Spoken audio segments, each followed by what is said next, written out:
Okay, good evening to Associate Professor Dr.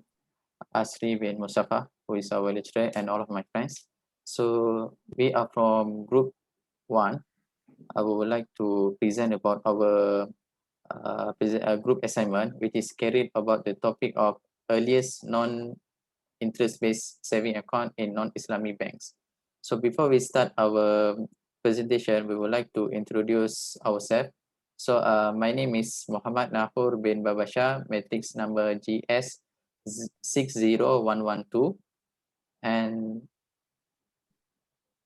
we have our group members Zoyan GS 60883, Hao Hongkai GS 61019, and Wang Gang GS 59361. So I will proceed to the introduction. So as you can see here, banks is one of the financial institute that provide the financial services to the people for their financial supports. Usually the banks will take the deposit from the customer by providing a saving account, current account, as well as the providing loan to the people. So there are two types of bank, which are conventional bank, one of the non-Islamic bank, and then Islamic banks. So conventional bank will provide the interest to the saving account and charge the interest to the borrower.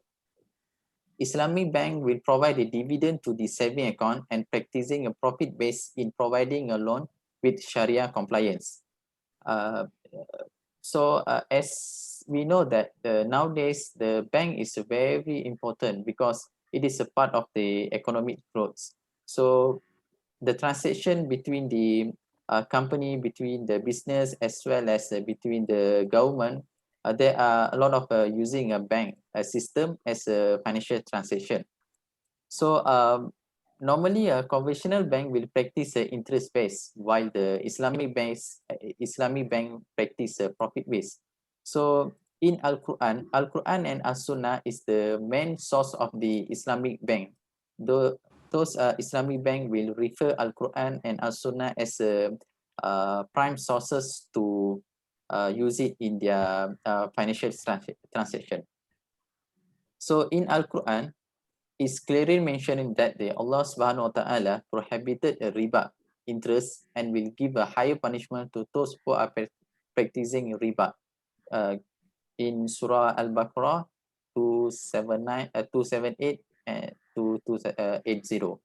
So as you can see here that normally the conventional bank will using a interest based in their financial transaction. However, there was a earliest non-Islamic bank that practicing a non-interest based saving account and loan, which was Taula de Canvis Bank, one of the first public central bank in the world. So the history of Taula de Canvis. So the Taula de Canvis was the first central bank located in Barcelona, Italy. So it was one of the municipal bank that existed in Crown of Aragon and was the first public bank in Europe. It was established in the year of 1401, and it was the one of the central bank in the world, one of the first central bank in the world. It was created as the city of the Barcelona main governing body. So Council de Cent was the one of the government of the institution decide to establish on 25 April 1400, and the exact date of the establish of this bank was on 20 January 1401. So this bank is providing a fund to the Barcelona government, especially in the military expenses. Meanwhile, it was also as a safeguard people deposit saving account without providing any interest. Even this is a non-Islamic bank, it is not practicing interest based in their financial transaction. Besides that, it was established in Valencia from 1408 to 1416, around 8 years, and achieved a success in their bank performance. Also was established in Girona on 23 January 1443.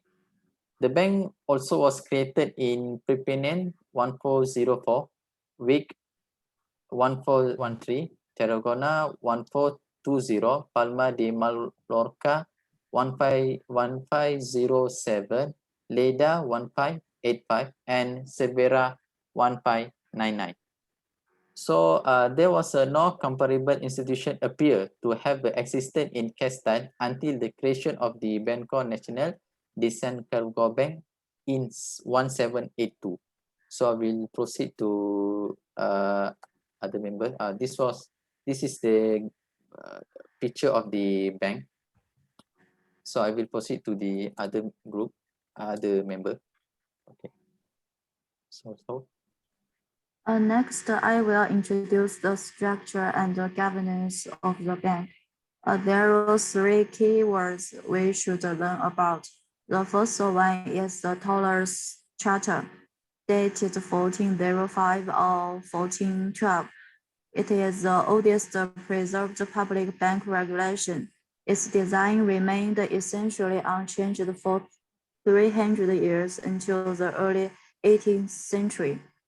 The toller was a fully owned operation of the city with a city guarantee of its deposits, and there is no evidence that it had capital of its own.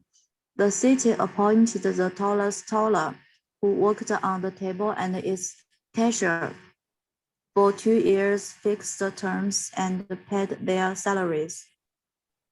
In 1609, the city council created the Bank of the City of Barcelona as an independent department of the municipal administration to accept lower quality coins than were allowed under the toller's regulation. In practice, that bank appears to have operated as an extension of the toller rather than a separate, let alone competing institution. Please. From the chart, we can see 5 important parts of toller DKV Bank. The administrators, scribes, weighers, recognizers, and account listeners. The managers of toller DKV, also known as regidores or tollers, are always composed of 2 people. One is a member of the civic class and the other is a businessman. The scribe is a tenured position, generally used as an assistant to a bank or an assistant to an account holder, editing current manuals or diaries and recording deposits.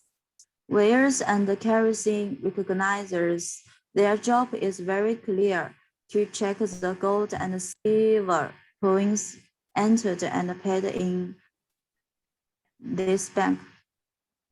About the account listeners, first, the toller server itself. Secondly, another server also works with the municipal key and the rationality, and finally, a best tax.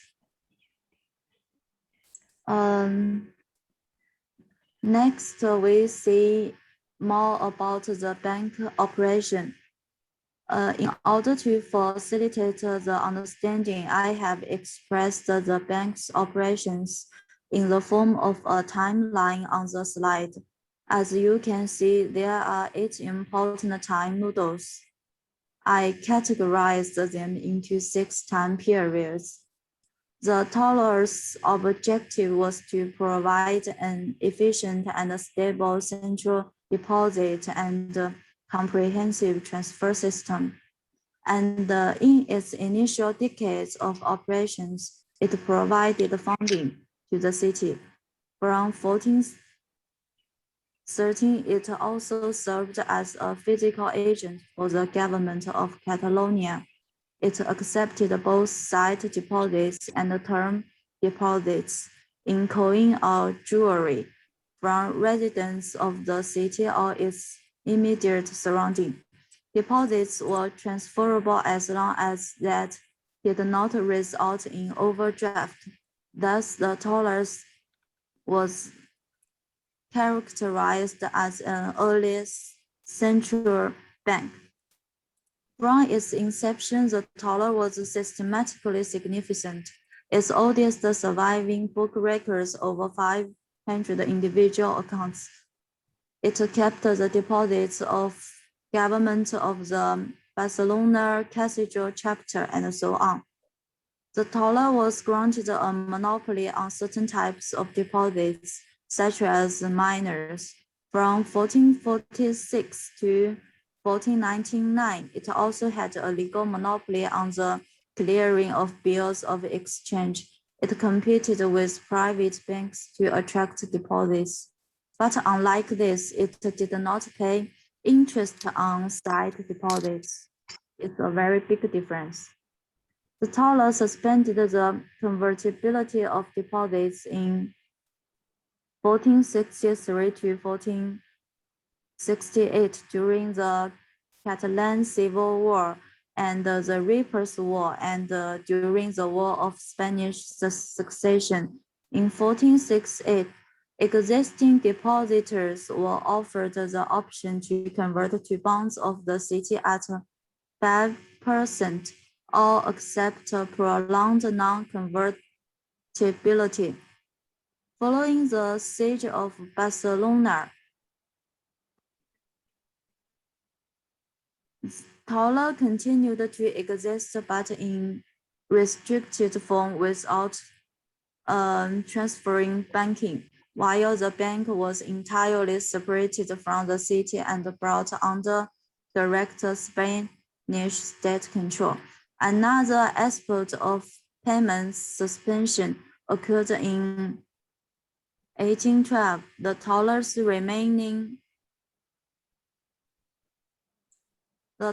remaining activities were gradually discounted or taken over by other institutions.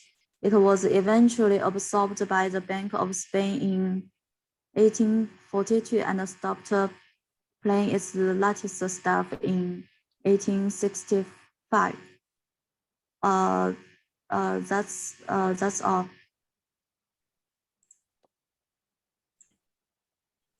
Now I will introduce current situation of dollar decay. Following the siege of Barcelona in 1714, the last capital of Catalonia's struggle against the Spanish royal family ended in complete loss of autonomy. The bank was reorganized into a pure transfer bank and continued to operate unharmed until it was absorbed into the Bank of Spain in 1843 and stopped paying its last staff in 1865. Next slide.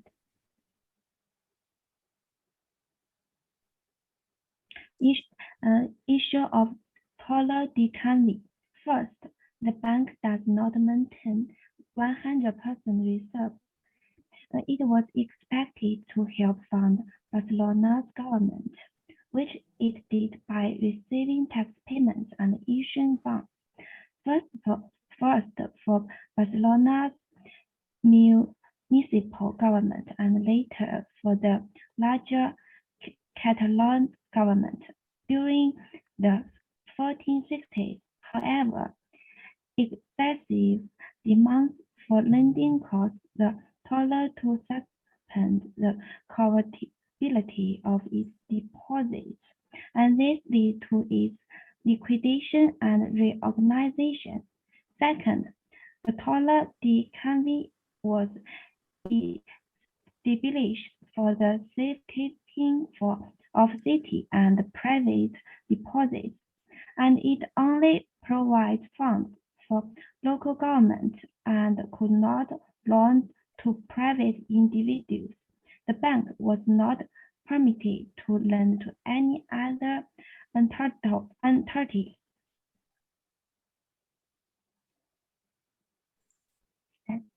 Next, please. As the first non-interest-based saving account in non-Islamic banks that we can find, it created in 1401 and observed by the Bank of Spain in 1853. It's easy to find that Torah database was different from today's banks, and it still have some problems. From the history, we can see Torah database was not stability. The war led to several long periods of suspension of deposit withdrawal service. It results the loss of public confidence. And because the non-interest saving account inhabitants keep their coins in the bank, we guess it can stop the circulations of bad coins. At the same time, we think the way public banks will run conflict with the financial interests of the monarchs, since monarchs relied heavily on seigniorage as a source of tax. Next.